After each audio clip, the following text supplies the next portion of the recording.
Bonjour et bienvenue de nouveau. Si c'est votre première fois sur cette chaîne et que vous cherchez à rendre votre vie plus douce et plus simple, vous êtes au bon endroit.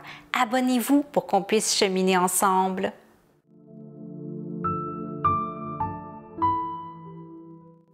On parle souvent des aliments qui sont bénéfiques pour la santé, mais un peu moins de la façon dont on mange.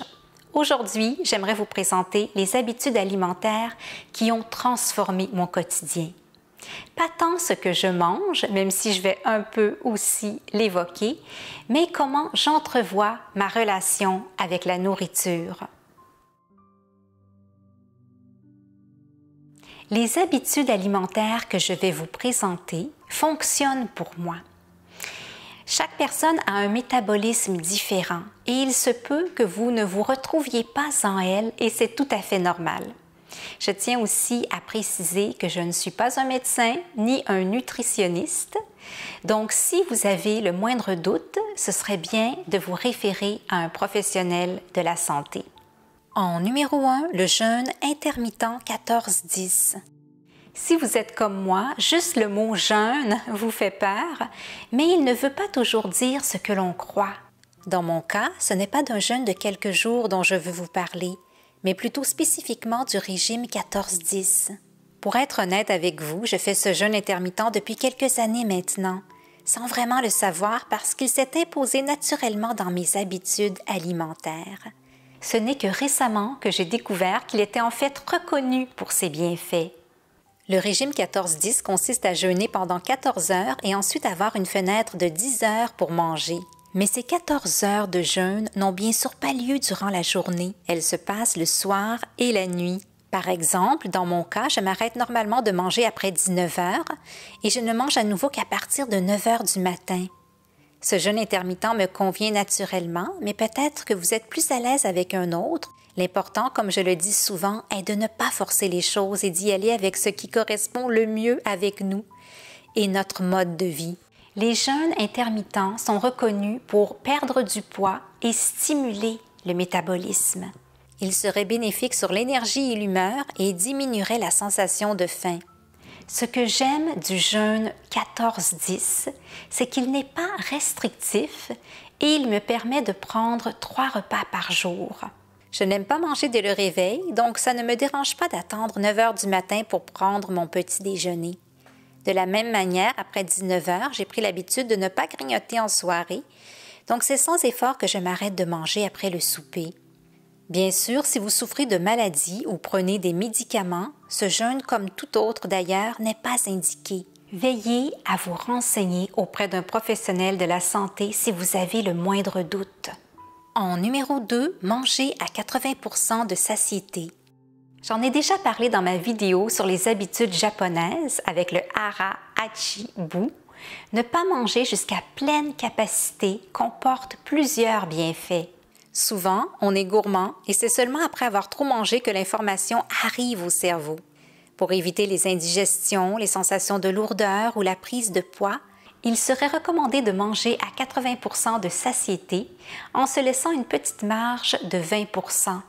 On étire son estomac en mangeant toujours à 100% de satiété et pour atteindre le même degré la fois suivante, on doit manger encore davantage, ce qui, inévitablement, nous fait prendre du poids sur le long terme et ne contribue pas à notre santé. Il faudrait 20 minutes pour que le signal de satiété soit communiqué. Donc, un bon truc est d'attendre avant de se resservir ou de prendre un dessert. Si au bout de 20 minutes, on a vraiment encore très faim, on peut remanger. Ce que j'ai remarqué dans mon cas, c'est que lorsque j'attends un peu, je me rends compte que j'ai amplement mangé. C'est comme lorsqu'on est au restaurant, après le plat de résistance, on commande le dessert. Puis, le temps qu'il arrive, on se rend compte qu'on n'a plus faim. En numéro 3, un gruau au bleuet pour petit déjeuner. Je vous en ai déjà glissé un mot et ce point fait partie des habitudes alimentaires qui ont transformé mon quotidien au fil des années. Je prends presque tous les matins le même petit déjeuner, un gruau au bleuet. C'est par goût personnel avant tout parce que j'adore les flocons d'avoine et les bleuets, mais c'est aussi pour 2 autres raisons. Premièrement, je m'évite les casse-têtes. Chaque matin, je sais ce que je vais manger. Ce n'est pas anodin. Quand on n'a pas planifié ce qu'on va manger, on se retrouve souvent à ingérer ce qui nous tombe sous la main sans réfléchir. En ce moment et depuis plusieurs mois, c'est ce petit déjeuner. Dans quelque temps, ça pourra être autre chose. Mais ce que j'aime du gruau, c'est à quel point il me nourrit bien et me donne de la bonne énergie dès le matin qui me fait durer jusqu'au repas du midi sans envie de grignoter. Le gruau est riche en fibres, regorge de nutriments essentiels et d'antioxydants, est bénéfique pour la santé cardiaque et favorise la satiété. En plus, il est polyvalent et facile à préparer. Les bleuets sont eux aussi riches en antioxydants, contribuent à la prévention de certaines maladies et sont une excellente source de vitamine C. Combiné au gruau, c'est le duo parfait pour un petit déjeuner sain et équilibré. En numéro 4, carburer à l'eau. J'ai de la chance parce que je n'ai jamais aimé les boissons gazeuses ni l'alcool. Je carbure à l'eau depuis l'enfance et c'est vraiment ce que je préfère boire plus que tout. J'aime aussi bien sûr me faire des boissons au matcha, des smoothies, des thés ou des chocolats chauds, mais au quotidien, c'est vraiment l'eau que je privilégie. L'eau est essentielle pour maintenir l'hydratation de notre corps, mais aussi pour la digestion, pour la peau ou pour éliminer les toxines. Les besoins en eau varient d'une personne à l'autre. La recommandation serait de boire environ 8 verres d'eau par jour, mais elle a souvent été remise en question. Il faut surtout être attentif aux signaux de son corps pour éviter la déshydratation, mais sans non plus tomber dans la surconsommation d'eau. Si vous avez l'habitude d'accompagner vos repas d'un verre de vin ou d'une boisson sucrée, essayez de le remplacer par un simple verre d'eau. Vous allez y prendre goût. Vous pouvez toujours l'aromatiser, par exemple de citron. Et pensez toujours à avoir de l'eau près de vous quand vous travaillez, par exemple. Je me sers toujours un verre d'eau quand je suis devant mon ordinateur pour ne pas oublier de m'hydrater tout au long de la journée. En numéro 5, évitez les tentations à la source. Comme tout le monde, il y a des aliments que j'adore manger, mais qui ne sont pas très bons pour la santé. Par exemple, j'aime beaucoup les chips.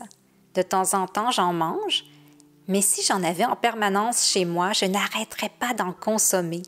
Du coup, j'en achète rarement et cela vaut pour n'importe quel autre aliment.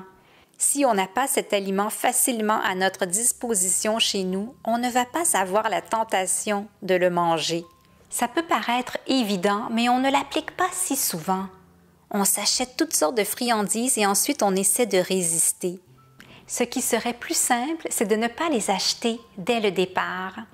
L'idée est de ne pas être trop rigide non plus, de ne pas tout s'interdire et de se permettre quelques écarts de temps à autre, mais en même temps, de ne pas oublier que certains aliments sont délicieux au goût, mais plutôt nocifs pour notre santé. Cette prise de conscience peut aider à les éviter. En numéro 6, prendre le temps de manger. Ce n'est pas toujours réaliste d'accorder suffisamment de temps à ces repas. C'est un choix que j'ai fait. J'essaie, dans la mesure du possible, de prendre le temps de manger. Quitte à faire moins de choses, à sélectionner les activités de ma journée, à en faire moins, c'est un moment où je veux prendre mon temps. C'est peut-être un luxe qu'on s'accorde, mais dans une perspective minimaliste, je dirais plutôt que c'est de l'espace que l'on crée délibérément. C'est important pour moi et mon équilibre de ne pas me précipiter quand je suis à table. Quand je dois le faire, je digère mal, je ne me sens pas bien. Alors j'essaie toujours d'organiser ma journée pour prendre ce temps. Je le répète, ce n'est pas toujours possible de passer 1 heure à table. On doit parfois manger sur le bord du comptoir ou sur le pouce avant un rendez-vous ou en attendant son train. Mais je crois en même temps que l'on peut s'organiser en revoyant ses priorités parce que les bénéfices de prendre le temps de manger sont immenses. Digestion, satiété, réduction du stress, régulation de l'appétit, une alimentation consciente et équilibrée contribue à son bien-être et à sa santé globale. En numéro 7, repas égale repos. Et si on veut pousser plus loin, je dirais aussi comme c'est important de faire de ce moment une parenthèse. Lorsqu'on mange, ce n'est pas le temps de regarder la télé en même temps et d'avoir son téléphone à sa portée. Si vous faites l'un ou l'autre, essayez de décrocher. Vous allez voir une grande différence dans votre niveau de bien-être. Mais il y a autre chose que j'ai remarqué. Le repas n'est pas le moment d'aborder certains sujets avec là ou les personnes avec qui on le partage. Tenter de régler un problème ou parler d'un souci tout en mangeant ne va pas favoriser la digestion. On va mastiquer plus vite, on va manger machinalement et on va augmenter son stress au lieu de le diminuer. En se concentrant plutôt sur les saveurs et l'expérience, le repas devient une opportunité de s'arrêter et de se ressourcer. C'est un moment de se libérer des soucis et des tensions de la journée, pas de les cultiver. Dites-moi en commentaire quelles sont vos habitudes alimentaires. Est-ce que vous avez remarqué un changement dans votre quotidien en les appliquant? Merci d'avoir regardé cette vidéo et si vous avez apprécié son contenu, je vous invite à mettre un j'aime et à vous abonner au passage. Prenez bien soin de vous et à bientôt!